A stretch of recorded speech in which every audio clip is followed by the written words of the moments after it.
book to you today. The book is Where the Wild Things Are by Maurice Sendak.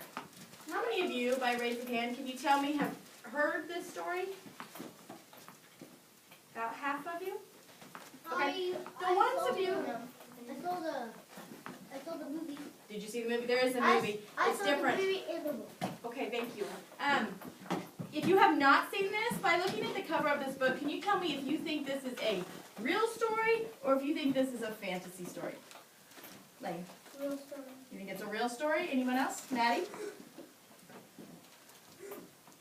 You think it's a real story or do you think it's fantasy, make-believe? Yeah. Fantasy. Fantasy. All right, let's find out. I think it's fantasy too.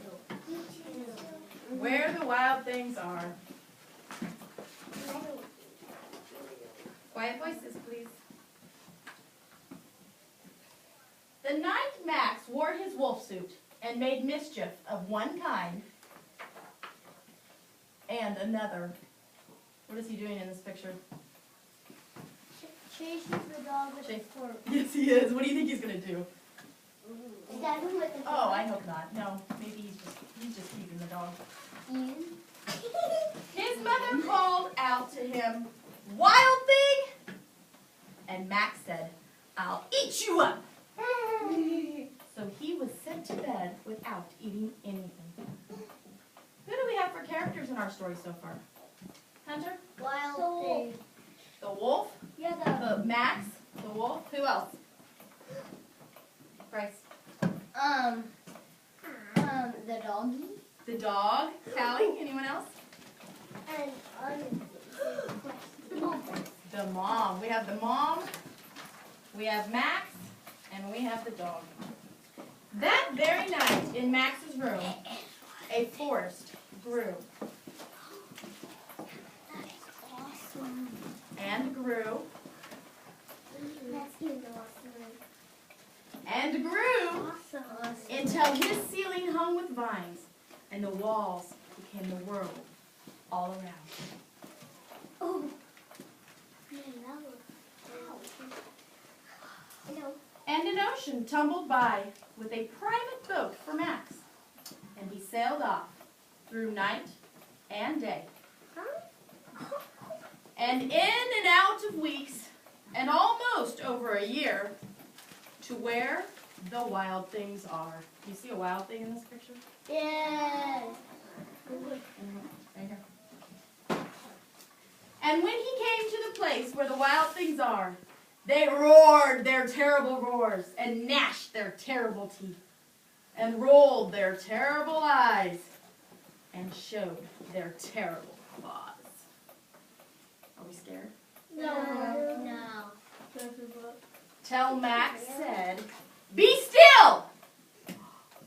and tamed them with a magic trick. Stared into their yellow eyes without blinking once, and they were frightened. And they called him the most wild thing of all. Awesome. And they made him the king of the wild things. And now, cried Max, let the wild rumpus start. You want to tell me what a wild rumpus is? It's an animal race. An animal race. Colin, what do you think? I think it's a parade.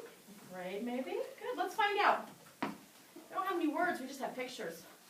Picture of them. They're dancing in the moon, aren't they? And here they're hanging from the tree branches. Like a monkey. Like a monkey. Oh, here he's riding on the back of one of the wild things.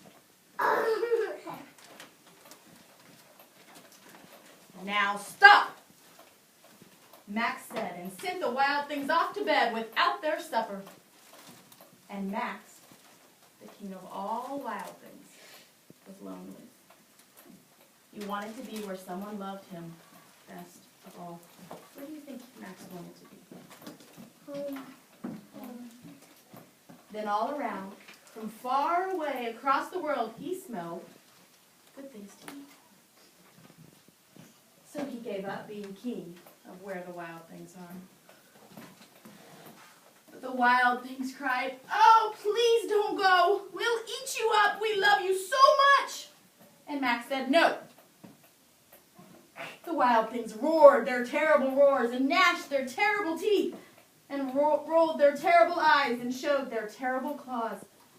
But Max stepped into his private boat and waved goodbye. And sailed back over a year and in and out of weeks and through a day. And into the night of his very own room, where he found his supper waiting for him. And it was still. What? That's magic. It's magic? You think it was magic? So was your prediction right? Was it a make-believe story? It was still hot. Or was it a true story? Make-believe. Did you guys like it? Yeah. Thank you for being good listeners.